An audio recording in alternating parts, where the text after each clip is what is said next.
welcome to Your Family Dog, a podcast dedicated to helping families love living with dogs.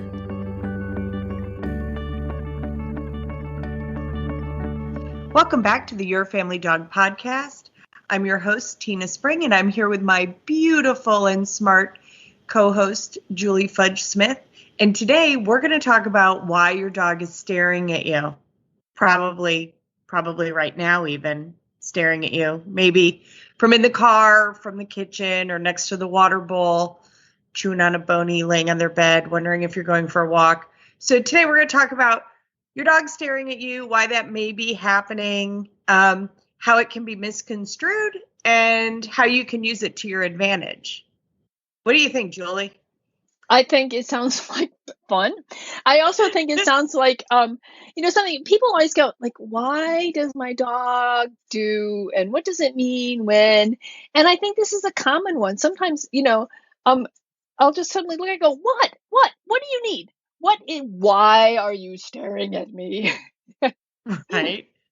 It's like, seriously, I'm not that interesting. I am just working on my book here, man, typing away on my computer. Why are you staring at me?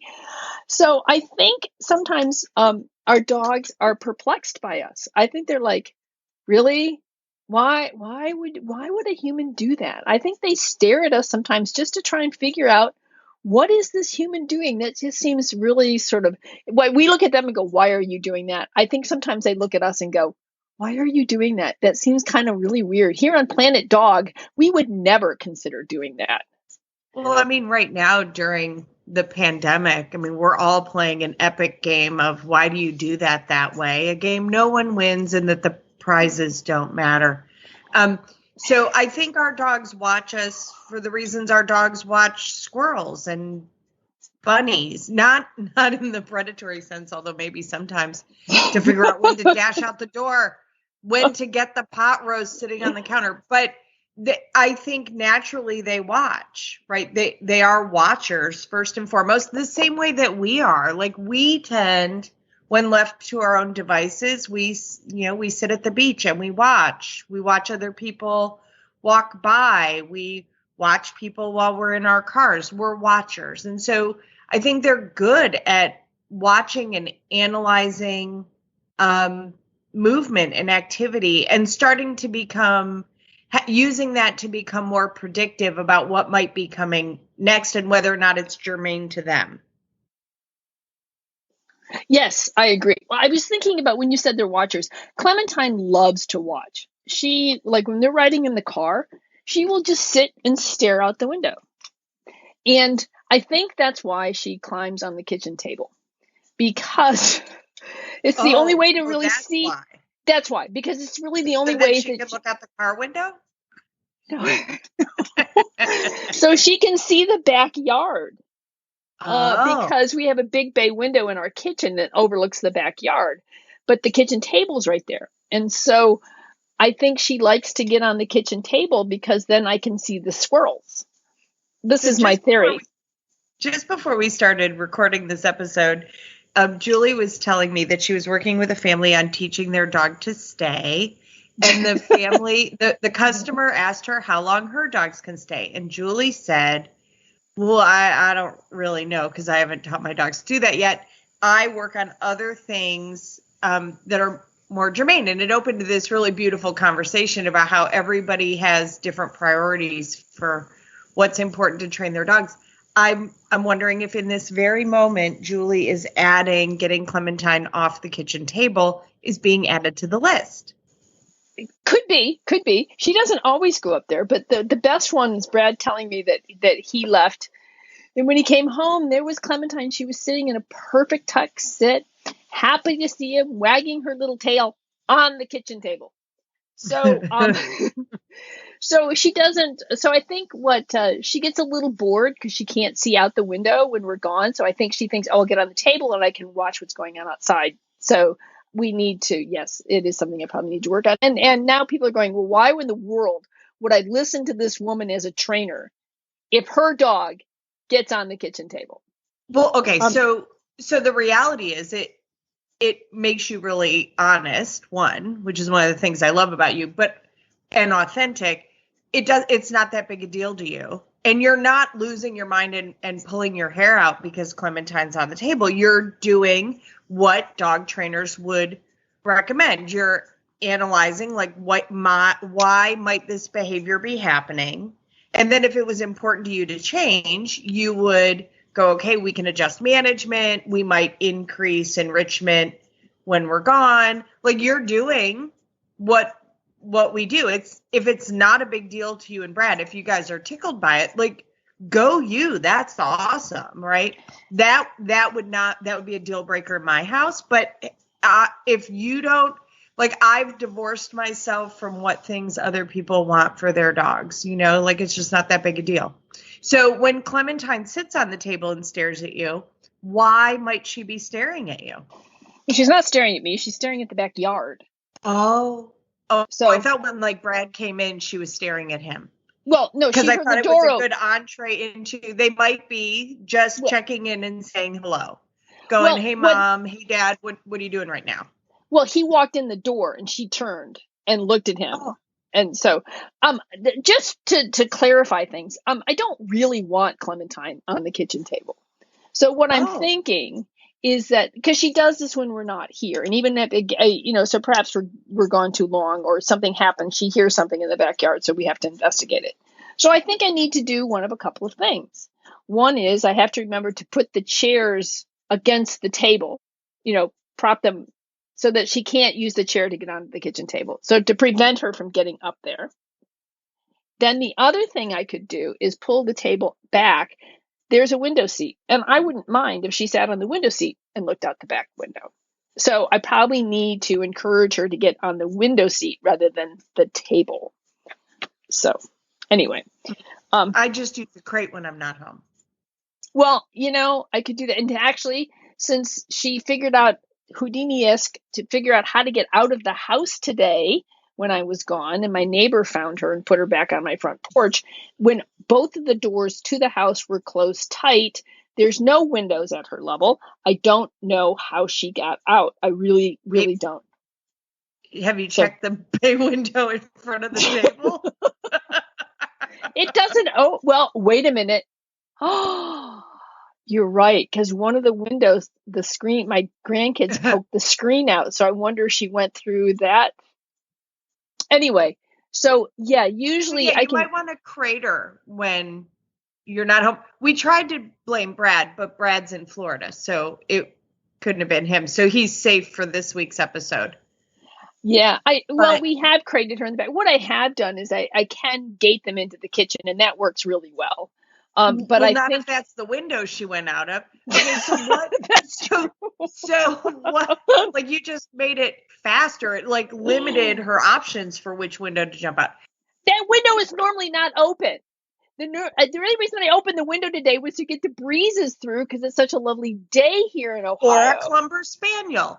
Either one. Like one is more refreshing than the other. So this is an interesting thing. Like I'm always fascinated, and that sounds like I'm judging. I'm not judging. I'm genuinely fascinated what advantage there is to your dog being loose in your house when you're not home.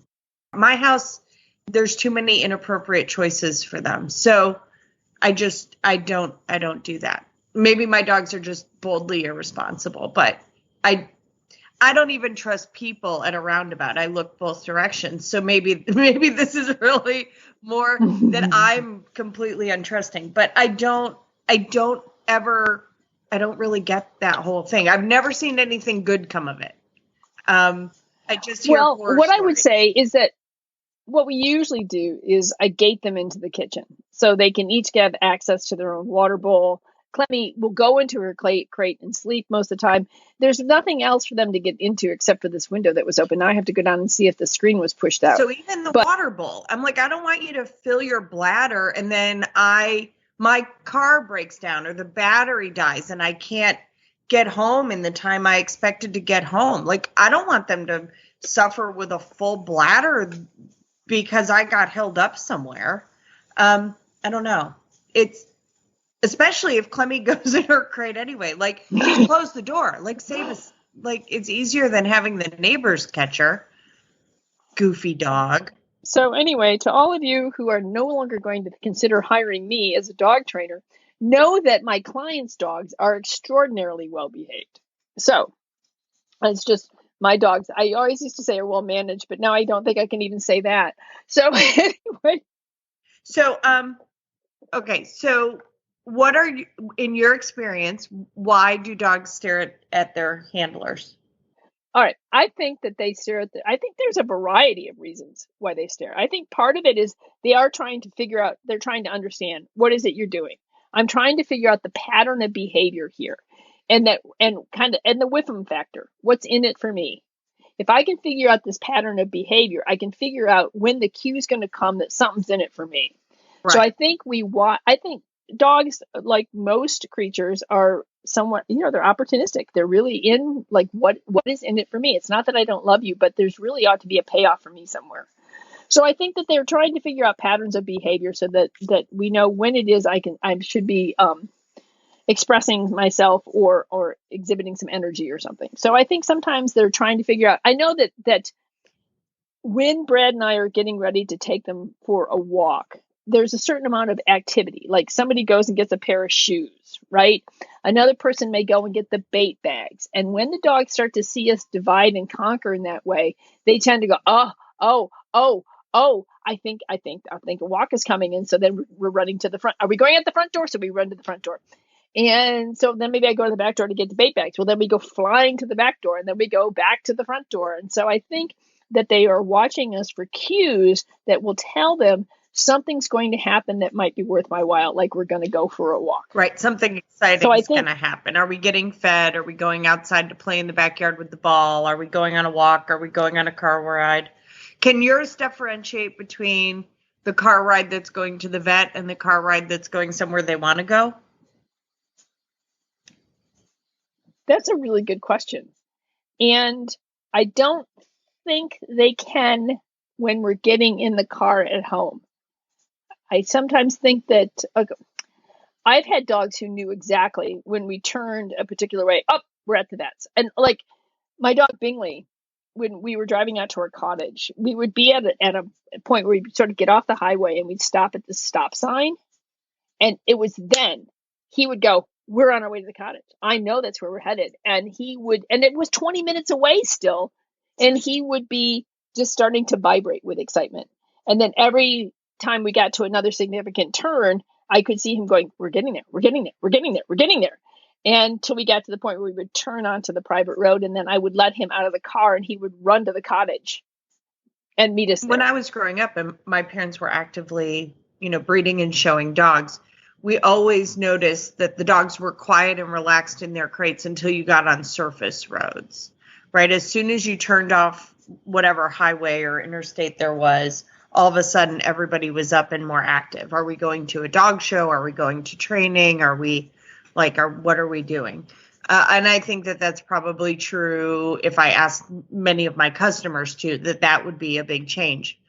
I do see puppies in puppy class staring at their owners to get information about what's going on around them. For example, in the training space that I utilize, the area next door to it is a hallway where stock is being brought from the back of the store out to the sales floor. And then on the other side of that is the self pet wash area and then a grooming area. A lot of times dogs are distracted or concerned about the activity in the hallway or the blowers or a dog barking in the grooming area. Yes. And I see them turn and look at their handlers just as a check-in to go, hey, like, is all that noise or is all that activity, is that okay? Like, am I getting a bath? Like, what's happening? So I find too, yeah, I think you're absolutely right. The other thing I think I find that dogs check in is like we're out for a walk and something happens and the dogs will look at me like, is this something that we need to be addressing? Because I can if you want me to. And I think that when like, can we go home now? Yeah. Yeah. So I think that they do check in for cues from you as to whether or not this is something that we need to pay attention to. And I also think they use it for I want, right? the dog who wanders Yes. into the space and kind of gives you the look like, hey, seems like the service in this establishment's a little slow today and it's 7:30 and nobody has fed the quadrupeds. Or, hey, the water bowl's empty. Yes. Not everyone is as subtle as the pug who picks up the water bowl and slings it across the kitchen a few times, like a weird prison movie. He plays bowl hockey when the bowl is woefully empty. Thank goodness he doesn't do it when it's full. But I do think we call that ka-spling in our house. Because the bowl goes ka-spling. It rattles around the kitchen in the interior of my skull. Yes, I would say that they do often look at us to go, hey, dummy, could you fill the water bowl?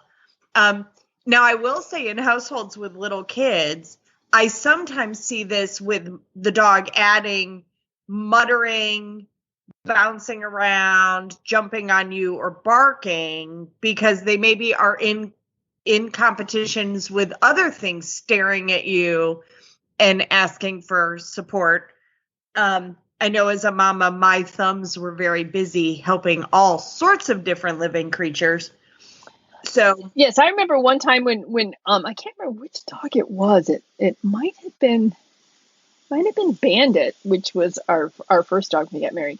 And I just remember one time in the kitchen and sitting on the floor were the two kids and the dog right next to it, like in a little line, all staring at me, like, where are the cookies, kind of thing. Like duck, duck, And goose? yeah, it's kind of like, okay, this is apparently, I think I remember kind of Bandit looking around and go, okay, I guess this is what we do. We sit here and we stare at the woman and maybe something will appear. Perhaps there will be a snack.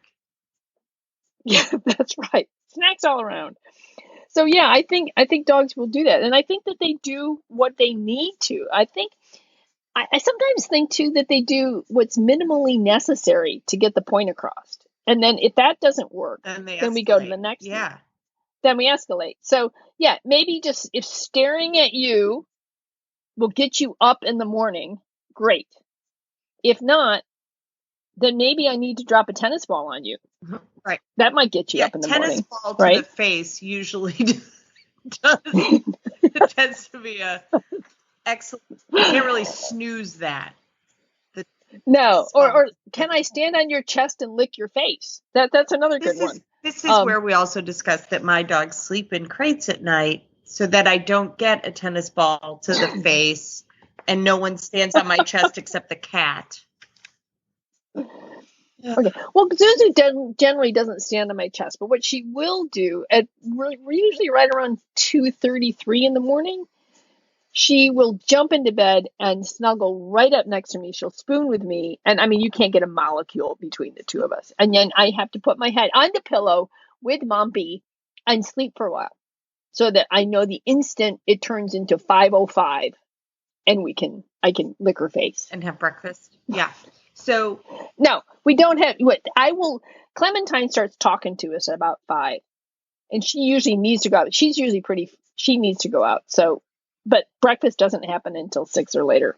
I won't do breakfast before 6. Okay. I might let you out to go potty. So have you ever seen dogs look at you because they need your help in some way, like a Timmy's in the well kind of? It usually has to do with the tennis ball is where I can't get it, Mom. It's in a scary place. Yeah. It's fallen behind the fence in the pile of poop or something, I mean, it's just...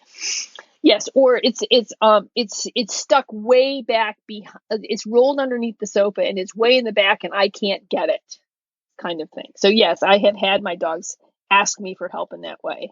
How about you? Absolutely. My Doberman used to come and tell on me when my daughter tried to sneak out of the house. He'd come downstairs and just stare at me like the girl jumped out the window again. That was a very short-lived part of her development. She learned very quickly that it just wasn't that exciting. So, but yes, I would say that I have seen my dogs, and I also had a dog who had seizure activity pretty much his whole life. It was well regulated, but occasionally he would have a breakthrough seizure, and he would come to me to like look at me, and it invariably, like, I'm just really dumb, so invariably I'd be looking at him and go, Stuart, are you gonna have a seizure? And then his seizure would start. Almost in answer to my question. And I actually had a customer this week who talked about that her elderly dog woke her up in the middle of the night, which was not like him, to take him out. He didn't do anything. When she brought him in, he stared at her and then had likely MI and passed away. And so she felt terrible. And I said, well, the great news is he was looking at someone who deeply loved him. So it's, and that, you were awake for that. You were there to support him during that transition. So I do think they sometimes look at us to communicate urgency about something, like, hey, there's a problem, either with themselves or with someone else. You were telling me about when. Yes. Go ahead. Yeah, no, I was just going to say, when you were saying that, that reminds me of, when where our cottage is located, there's a private road that's owned by our group. And Zuzu she figured out that you could run through the culverts, and they were like big, wet agility tunnels. And so you run through one side and then you land in this puddle in the other, or a little pool of water. And it was really cool, and she loved it. So I had him out there I think it was February, and she ran through the tunnel and she didn't come out. Well, I didn't know what was going on. I just know that she was down, because sometimes she would just play in the puddle or in the pool, right? But Bear, our burner at the time, was standing at the top of the little ravine, and he looked down at the ravine. He looked back at me. He looked down at the ravine. He looked back at me. He wouldn't come when I called.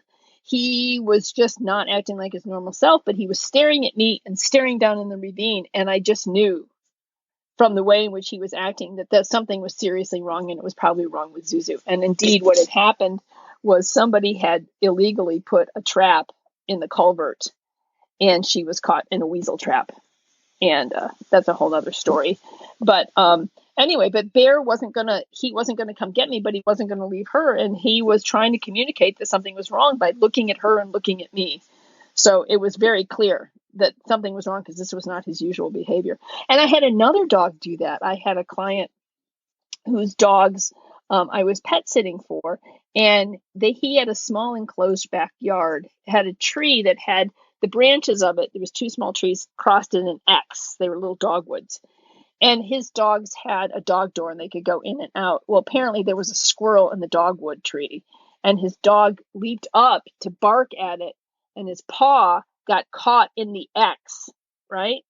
So I'm going over there to feed and walk the dogs, and I get there, and one of his other dogs is at the gate, pacing, doing this little pad, and looking at me like, hurry up, which he would never do. And I rushed into the backyard to find the dog, and called Brad, and he came. We got a crowbar, and we wrenched the tree apart and lifted the dog out.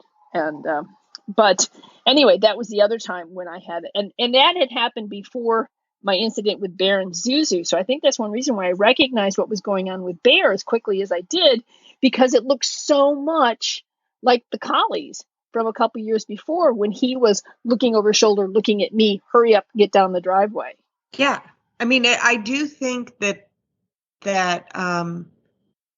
we've all experienced all those things. The dog staring at us for all these different reasons. Sometimes they're uncertain and they're looking for more information. Sometimes they didn't hear what we said to them. They're like, hey, could you repeat that?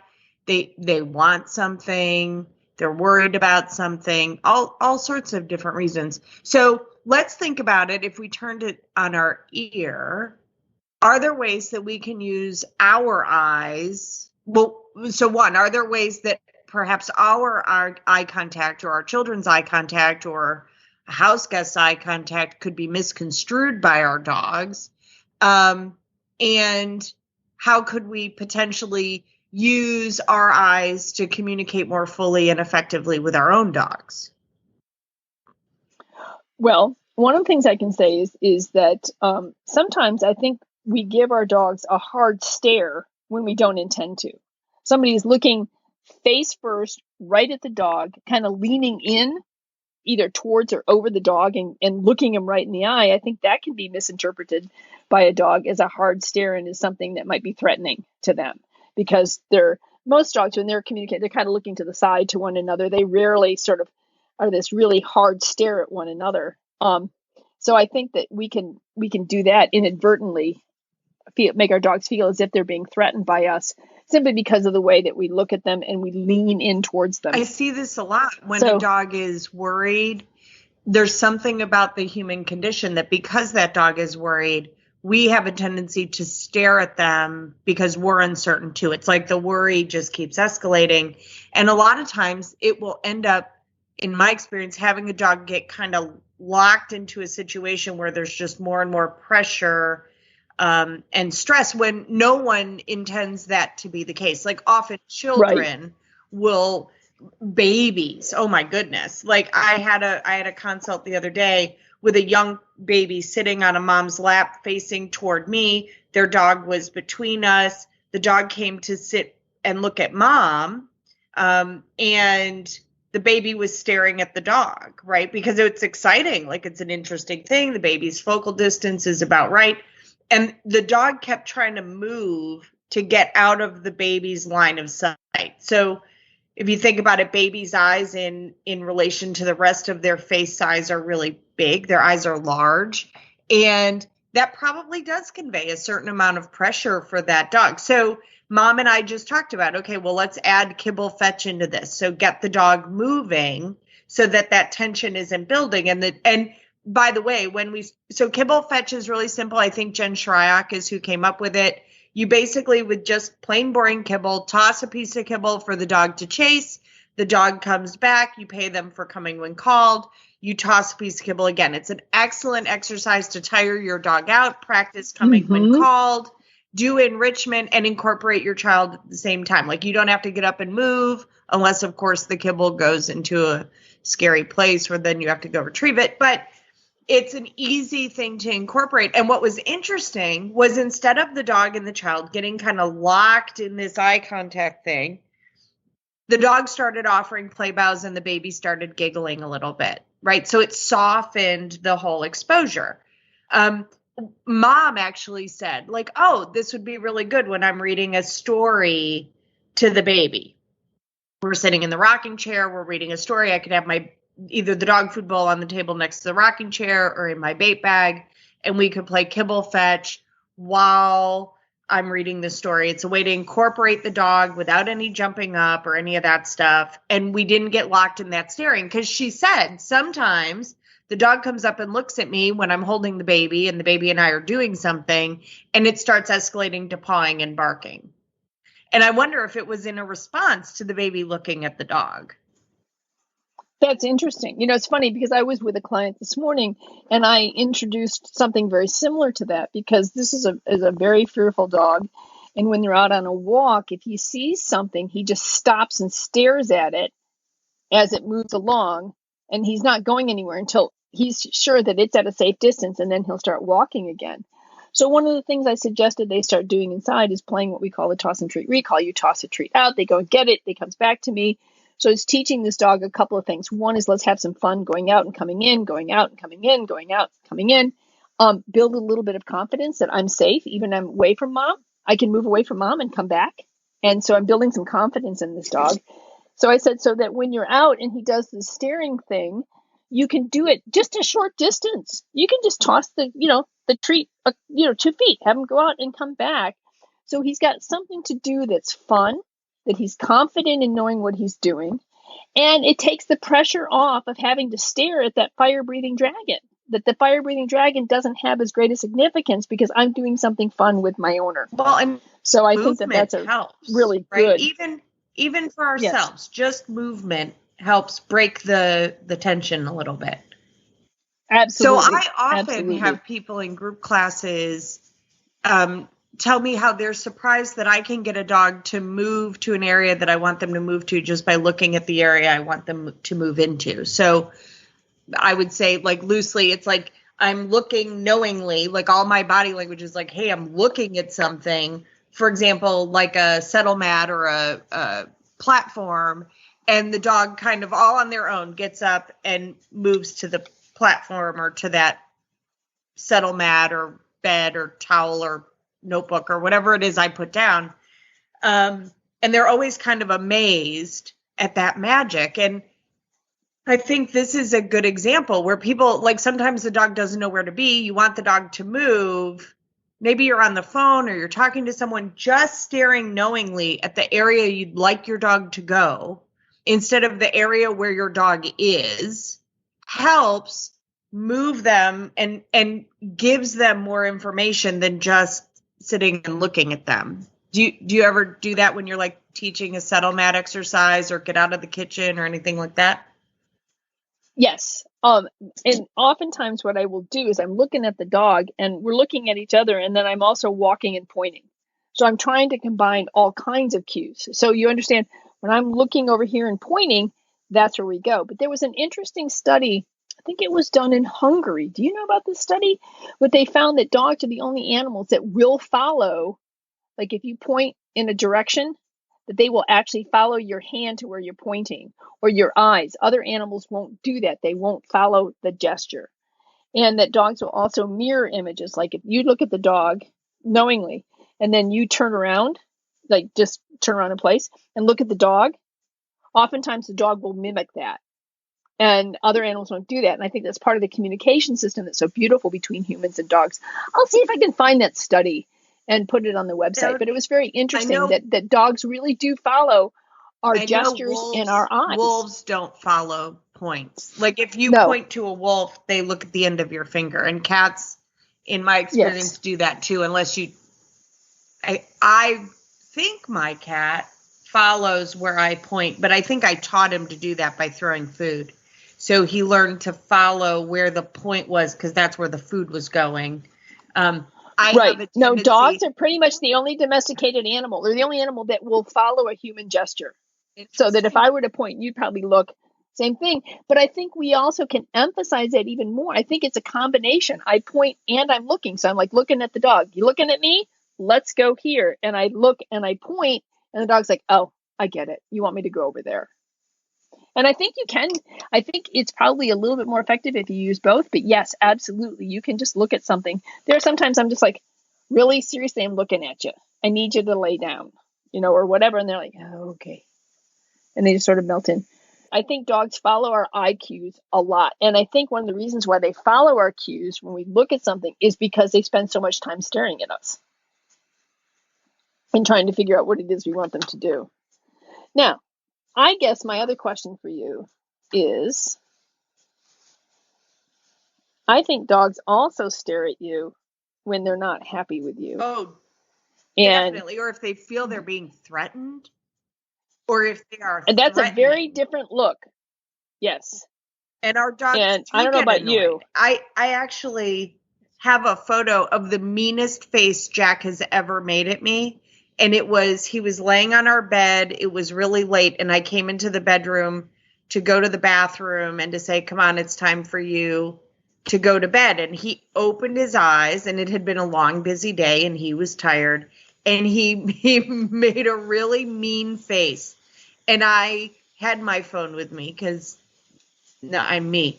And so I took a picture of it and turned it around and showed him. I was like, look, this is the meanest face a dog has ever made at me. And he immediately softened, but was still miffed. Yeah. Well, I think, and that's it. I got to tell you that, when you get that look, because there is something inside of you that just goes, oh my, and the hairs on the back of your neck stand up and your stomach kind of flips and things go cold. And so, and I find that when I immediately add a little distance because something's going on here. So I think that, people can read their dogs much better than they think they can. And I think that, our dogs can read us very well. And I think it's very purposeful. Oftentimes, the look that they are giving us, because they figure I've been watching you and reading you. So I figure you can read me. Yeah. And I do think we sometimes offend them because they've been trying to communicate and we missed it. Yes, yes, absolutely. And I think sometimes I go like, really? Seriously? You missed that? How could you have missed that? I thought I was being really clear here, woman. And so I think sometimes too is that people don't understand that communication from our dogs is really valuable, and that especially this is taking it to the next step. This is not just looking, and I think we've talked a little bit about this, but the idea that growling is not something that needs to be punished, but something that needs to be respected. Your dog is telling you in no uncertain terms that something is really off. And so I think sometimes we misinterpret, if we misinterpret their look, or we misinterpret something that they're trying to tell us, and they escalate to the next level to try and tell us. I think sometimes we fail to realize, wait a minute, maybe there was something before this level and I missed it. And so I think maybe steering back or watching your dog is a way in which you can then sort of open the lines of communication better. So I think sometimes we dog expect people to push aside their humanness, right? In a perfect world, yes, our dog would growl and we would go, oh my goodness, I'm so sorry. How can I help you in this situation? And we're always going to move in that direction. But to be fair, there are times your child picks something up to throw it at you, or to throw their cereal bowl that still has milk and cereal on it on the floor. It's a warning that the behavior's going to, and that the child's frustrated with something. We tell them to knock it off, right? So I think part of the human condition naturally is to say to a dog who's growling at us about something, like, don't growl at me about that. So I think while we always have the goal of softening and understanding better and helping our kids or helping our spouse or helping our dog, I think it's also important to understand that part of the human condition is to go, don't talk to me that way. And to not have people necessarily judging themselves about that. Like, no, you don't want to escalate things. But sometimes I do get mad at my dog, and my dog gets mad at me, because sometimes we are at cross purposes, and they don't always have all the information, and I don't always have all of the information. So miscommunications are going to happen. I don't want to punish a dog for growling, but I might be like, hey, stop growling at me. Come on, we're going this way. This is what we're doing. Right. It doesn't. Very good point. Very good point. I think that is something that really does need to be said. So thank you for saying that. It's messy business. And I think especially like for the people who are listening who are growling is not going to, punishing a dog for growling is not going to make them any more comfortable with what's going on than me putting my hand over your mouth for whatever you're telling me that I don't want to hear, right? It would be an escalation, and it's maybe not our finest moment, but we have all totally wanted to put our hand over someone else's mouth and say, stop talking to me right now, right? So, what I would say is lots of families will call me that the dog was growling over a situation where the human was also agitated, and it was likely just a miscommunication. The dog was, mom's trying to put the harness and the leash on the dog at the same time that the toddler is pitching a fit because they want to keep watching Dora the Explorer or whatever they were doing. And she's trying to get everybody to the vet's appointment. And there's a lot of pressure in the overall situation. So the dog was overwhelmed, understandably so, but so was everybody else. Right? Right. And that's a really good point, Tina. Very good point. It's how a lot of I always love those calls, because I'm like, okay, well, yeah, that was overwhelming for everybody. Like, everybody was sideways in that one. So how can we break it apart and make it a little bit easier and reinforce to that dog, like, hey, thanks for the reminder that you were getting uncomfortable and that I need to work on this for you. Right. Because I also think, too, is that I like to ask people, if they call me and say, well, how often does this happen? Well, it was one time.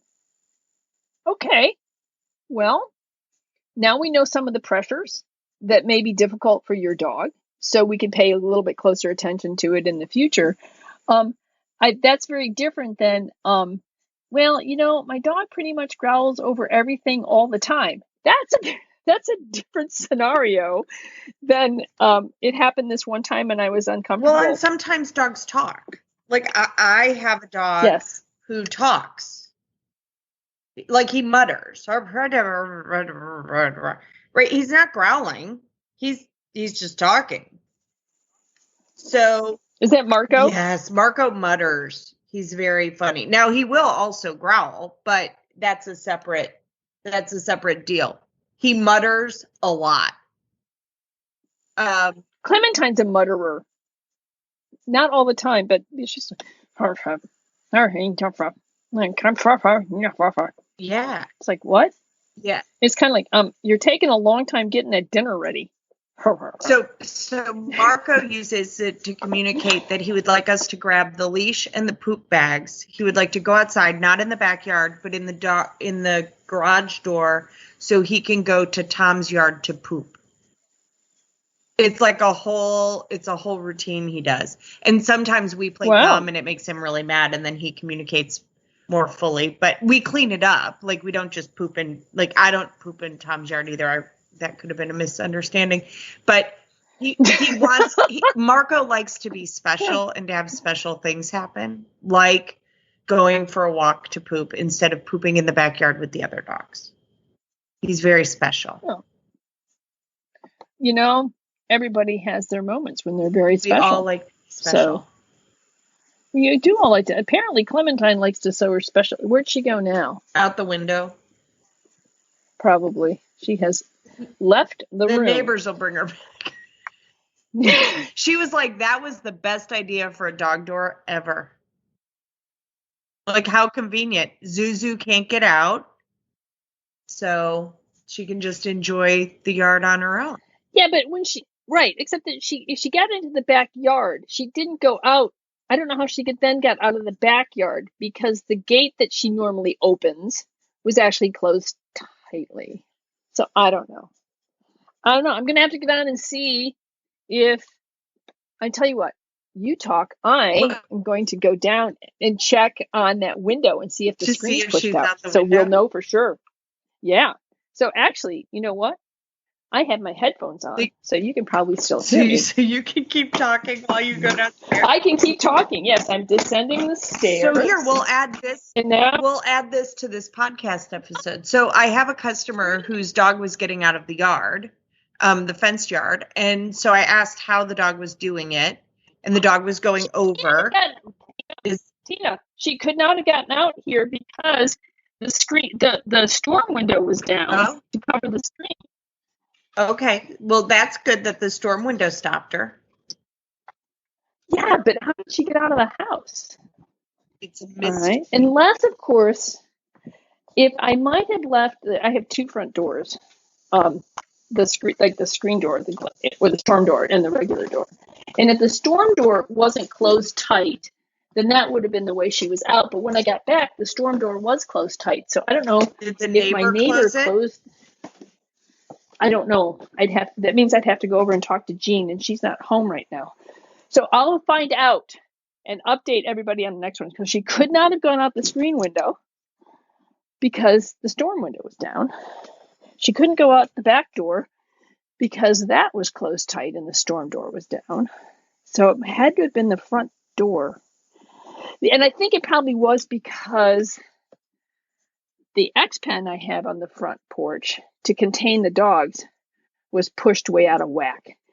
But then I don't know if she did that after Jean put her on the line. So will she show you, like, if you did this setup and you left her to her own devices, would she show you how she got out now that she has this grand new trick? Probably. You do have to love a dog who tells on themselves. That's true.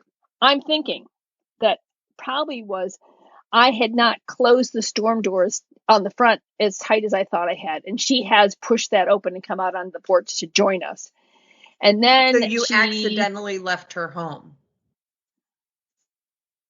Yes, apparently I did, according to her. So anyway, but we know it wasn't out the screen window. So I'll get more information from Jean and give everybody an update on the next Your Family Dog podcast. And also have a reminder on the door that I go out, is the front door closed? Right. So right.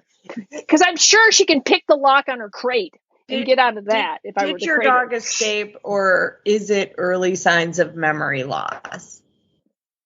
Oh, it's probably all of the above. I mean, dementia does run in my family. So, well, let's not joke about that. But yeah, it's fascinating. Now, we did, so that let not your heart be troubled, I will tell you that we had a situation where Jack slept outside overnight because you told me because he thought it was a camp out. Apparently, he still tries to do it every once in a while, but Chris so Jack wants to sleep out of his crate at night, like loose in the house, and occasionally we grant that privilege, and so he hangs back outside at bedtime outside when they're all coming in.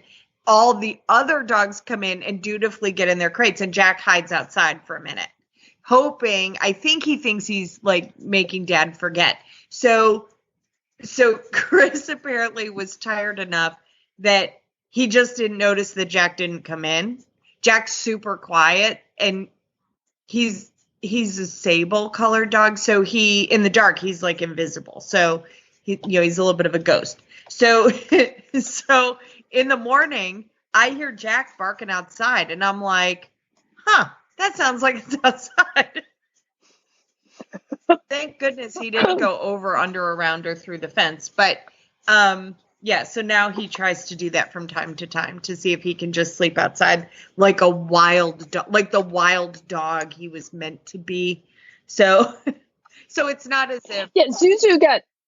Yeah, we have on our upstairs. We have a den, and it's an office in the den, and there's a balcony off of it, and so when we're up there watching TV or something, we'll open the door and the dogs will hang out on the balcony and enjoy the evening air. Well, once again, Zuzu, she's black, right? And if I don't have the light on the porch, right? Brad closed the door and we're in bed, and it's like 2 a.m, and I'm like, wait a minute, why is Zuzu not on the end of the bed? And what's that noise? And sure enough, she was out on the balcony, and she was just staring at the door like, I'm sorry, did I do something wrong? Can I please come in and like maybe go to bed? It felt really bad, but yeah, she was fine. It wasn't like she was out there in the rain and the cold and the snow. It was a lovely spring evening. But which is why she was out there to begin with. Yeah, right. So okay, listeners. Anyway. So remember to like and share us on your social medias, and share us with people who you think would enjoy our silly banter. Also, please always consider sending us your episode ideas. We really want this episode to be helpful to you and your family, and giving us the feedback of what that might include, what kind of topics that might include, is super helpful. You can contact us. Hit it, Julie. At feedback@yourfamilydogpodcast.com. Don't forget to rate us and give us a 5-star review or a like or a share. And we will see you next time on Your Family Dog. Thanks for listening to Your Family Dog. Got questions? Interesting ideas? Visit www.yourfamilydogpodcast.com to share your thoughts.